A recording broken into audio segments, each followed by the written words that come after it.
Hello everyone, Satorn here, giving another quick rundown of Vic 3. This time, this patch 1.1 that's coming out on December 5th, which is awesome. Very, very excited. However, the patch is huge. It's massive. Look, I'm going to scroll down as we're talking. It's just so much that there's no way I'm going to go into detail on all these. So if you want to, I will put the link in the description here so you guys can get to it, because there's a lot going on. But I'm going to give you the top 5 in this video that I think are going to impact the game the most.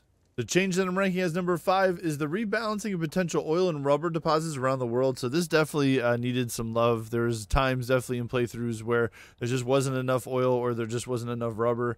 So seeing how this is going to change out, I think will make a big difference and will make more playthroughs a little bit more actually playable. The change that I rank as number 4 is the legitimacy rework. So here they're going to provide bonuses and penalties to countries at different legitimacy levels, which I think is very good.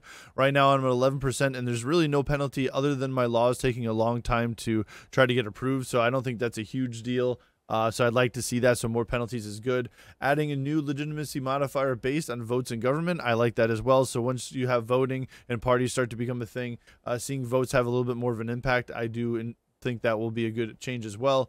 Replace legitimacy penalty from government size with a legitimacy penalty from ideological incoherence. So I kind of like that, because right now you just see here we have that size of government penalty. So going forward, it looks like it's going to be more about ideological incoherence. So pretty much if you have two parties that have way different beliefs in your government, you're going to get a penalty there. So for example, maybe let's just say the armed forces versus the monks, right? If you had both of those in your government, you may get a penalty. Yeah, I definitely like that. I think that's a great idea, and just makes a little bit more sense rather than it just being based on size.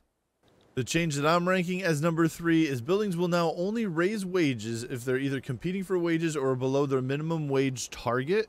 So the target is based on employees' expected standard of living. So you see here the standard of living in your minimum expected. So to prevent too much active radicalism, which it feels like I'm getting a ton in almost all of my playthroughs, radicalism has been very hard to kind of keep in control. And I know that's due to, unemployment and some other things, standard of living. But wages, I just have no idea how they're really calculated. You try to figure it out and break it down a little bit and even get the average annual wage, and it's pretty tough. So I'm hoping this change will maybe make it a little bit more apparent what's going on. The second change that I'd like to see is that they're adding bonuses and penalties to government wages and military wages. So the higher and lower they are, there'll be new things that are going to be added here. For example, added authority bonuses to high and very high government wages. That would be really cool. Added moral recovery and power projection bonuses to high and very high military wages. So rather than just worrying about the armed forces and just getting a little bonus there, that's really huge.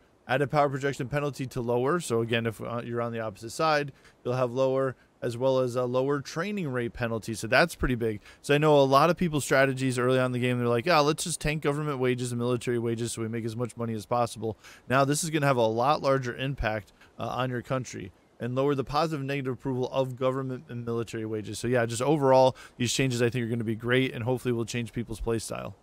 The number one change that I'm hoping is going to impact the game the most comes to AI balancing. So they're going to have the AI acceptance for white peace now increase over time for a longer war that it goes on. So there's a lot of times these wars that you'll be in, and they'll just take forever, or sometimes they'll never end. So I'm hoping this will definitely fix it. AI is now less inclined to pursue annexation of subjects whom they have good relations with. So that's great. So relations actually mean something rather than just trying to swallow you up. As long as you are friendly with your overlord, you should be safe. AI is now more willing to settle wars that are going nowhere with a white peace, so very similar to the first one. And AI now also takes into account bankruptcy when considering peace desires, so very similar to EU4 and some of the other Paradox games. Neutrality and confidence, not just debt level. So this is really good. I think as long as these are done properly, this could have a huge impact on the game, and definitely some wars will not last forever. I hope you all found this useful. In case you don't have the time to read through all those dev diary and all the patch notes, these are the top 5 that I think are the most important. If you have a different opinion, put it down in the comments below. Hit that like, subscribe, and notification button. They're free. And as always, for the swarm.